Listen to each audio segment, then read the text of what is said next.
अति प्रिय माताओं, दीदी, बहनों और बेटियों, सर्वप्रथम संत मोनिका दिवस के अवसर पर आप सभी माताओं को माता दिवस की सभी शुभकामनाएं, प्रार्थनाएं और आशीर्वाद।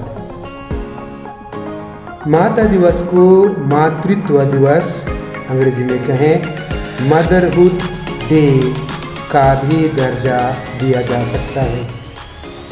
इस दिन हम अपने जीवन रूपी वरदान को देने वाले, इसकी देख रेख और परवरिश करने वाले माताओं को दिल से आभार प्रकट करना चाहते हैं।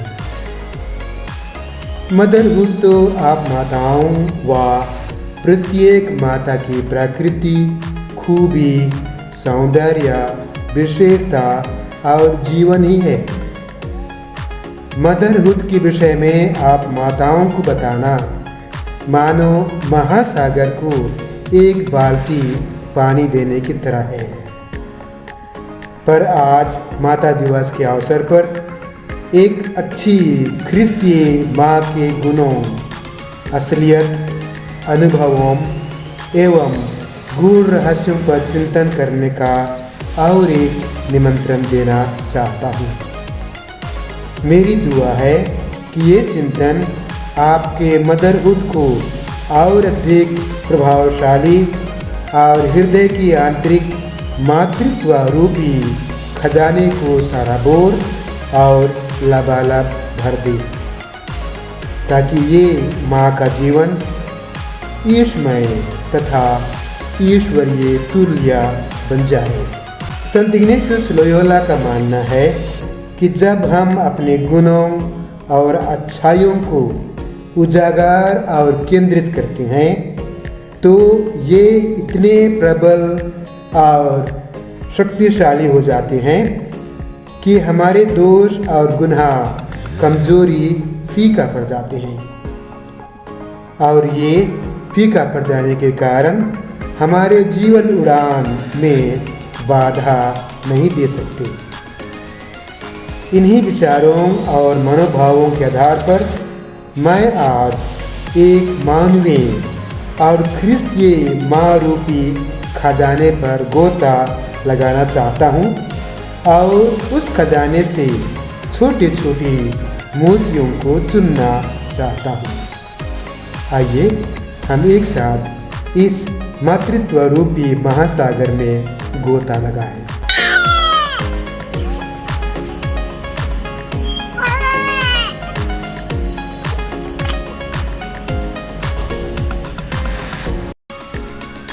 सर्वप्रथम माँ के रूप में आप एक जननी हैं, अर्थात एक जन्म देने वाली।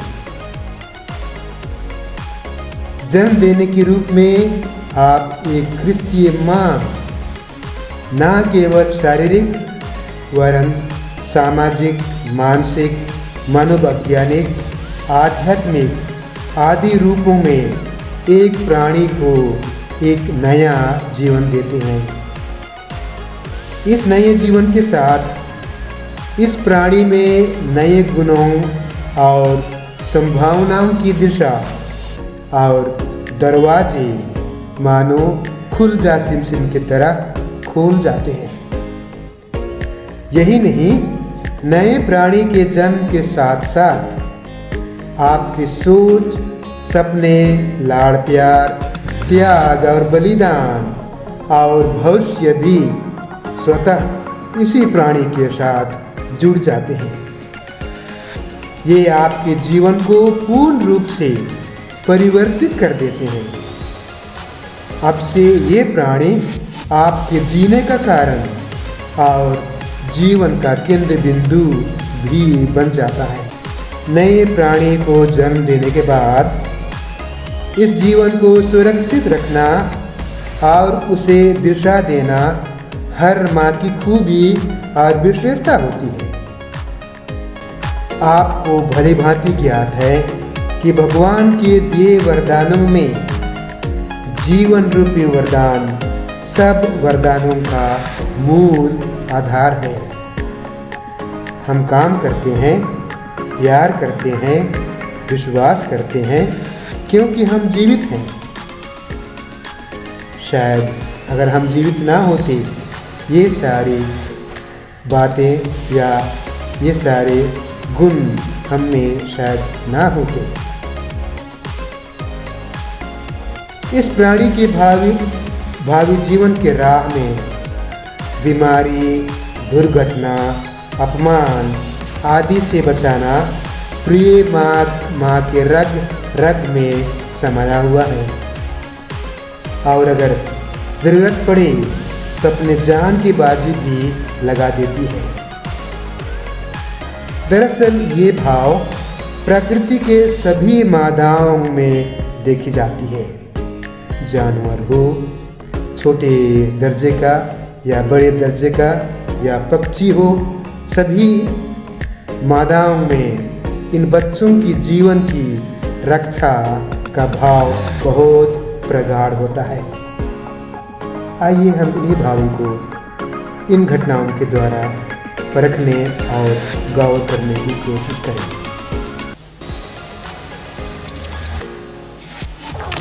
Oh no!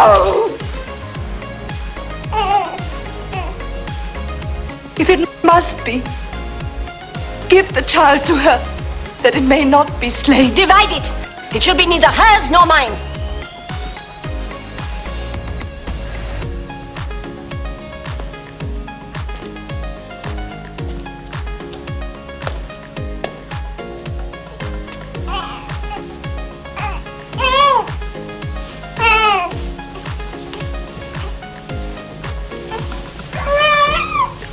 Take your son, mother. He is surely yours. May the Lord God Jehovah praise and bless you. Would rather have surrendered. मानवीय प्राणी के परवरिश और विकास के लिए अन्न, आहार, कपड़े, लत्ते, निवास के साथ साथ सामाजिक, मनोवैज्ञानिक, धार्मिक आदि ज़रूरतों की आवश्यकता होती है। आप माताओं को अन्नदाता भी कहा जाता है, अर्थात खिलाने पिलाने, देख रेख करने का भाव आप में बहुत गहरे तौर पर देखी जाती है। बच्चे की उम्र और ज्ञान की प्रगति के साथ साथ उन्हें शिक्षा, प्यार, विश्वास, कार्यकुशलता आदि से भी परिचित कराया जाता है। ये सब काम माँ अकेले नहीं कर सकती, इसलिए पति और परिवार वाले माँ को इन कामों में साथ देते रहते हैं। एक ख्रिस्तीय माँ होने के नाते वह अपने परिवार और जीवन में ईश्वर को प्रथम स्थान देती है। ईश्वर पर आस्था रखना और उसकी सहायता लेना उसके जीवन का स्रोत है। पारिवारिक और कलीसियाई पूजन विधि में भाग लेकर विश्वास के बीज को जगाए रखना उसका परम आदर्श होता है। एक ख्रिस्तीय माँ बच्चों को ईश्वरीय अनमोल वरदान मानती है और माँ मरियम और संत मोनिका की तरह परिवार को मंदिर में रोज रोज चढ़ाया करती है ताकि ईश्वर इन बच्चों को, इस परिवार को आशीर्वाद दिया करें।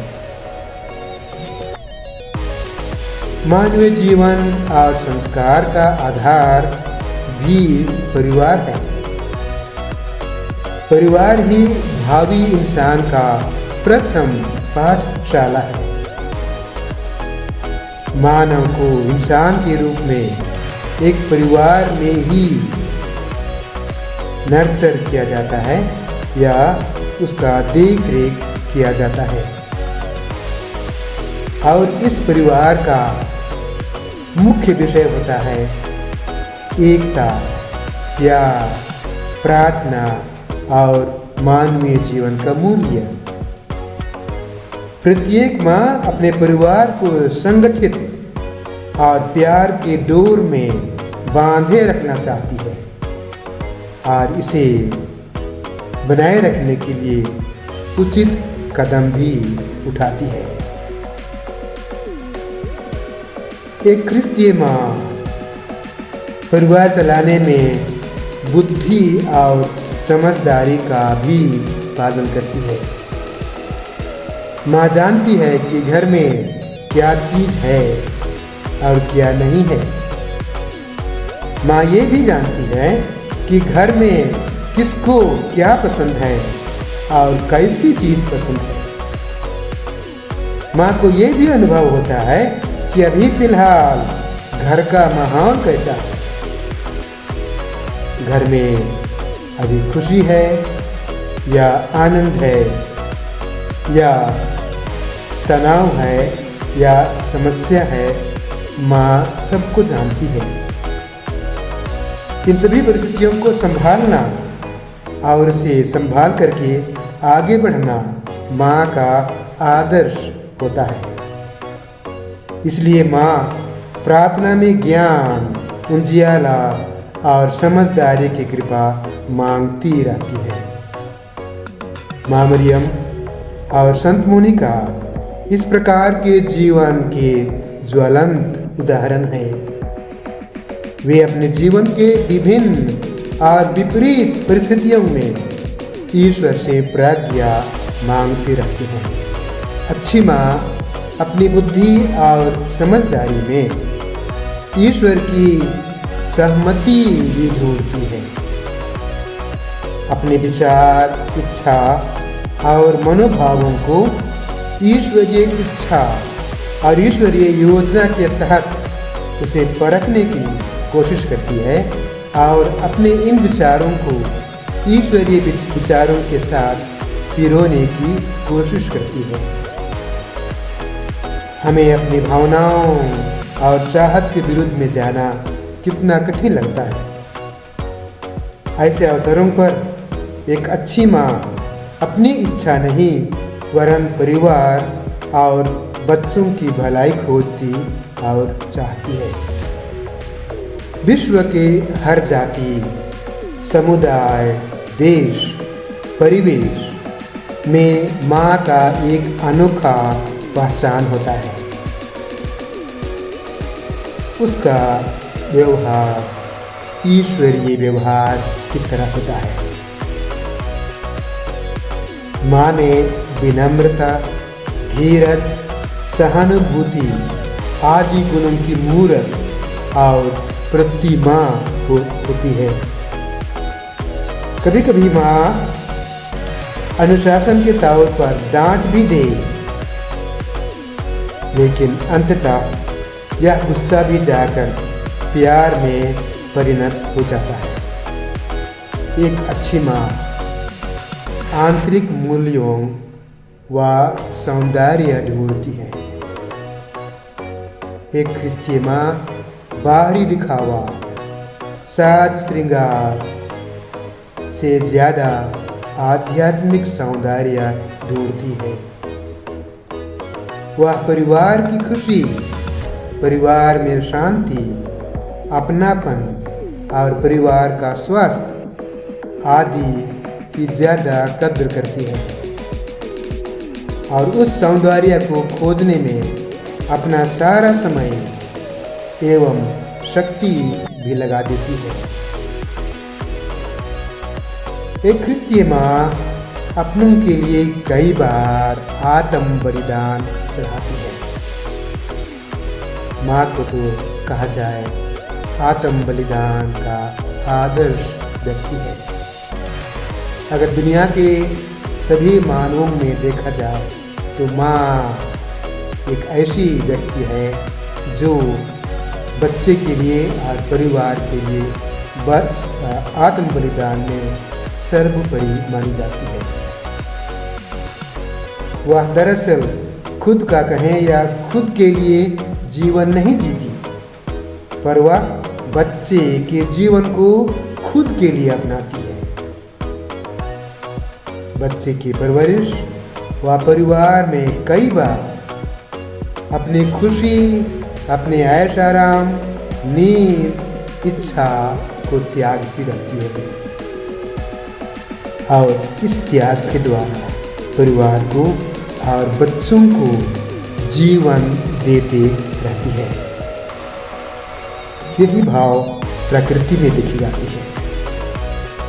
पेड़ पौधे, पत्ते, फल फूल मरते हैं ताकि नए अंकुरन को जन्म दे सकें।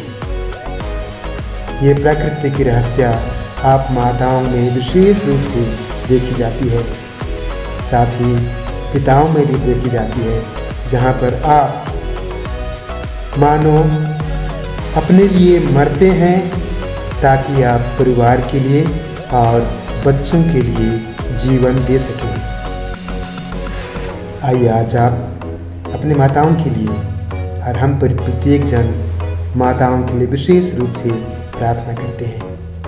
विशेष रूप से इसलिए कि आज की दुनिया में माताओं को कई चुनौतियों का सामना करना पड़ता है और इसलिए आज माताओं को इन सभी आदर्शों को मानने के लिए ईश्वरीय दुआ और आशीर्वाद की निहायत आवश्यकता है। आइए आज हम उनके लिए विशेष रूप से प्रार्थना करें।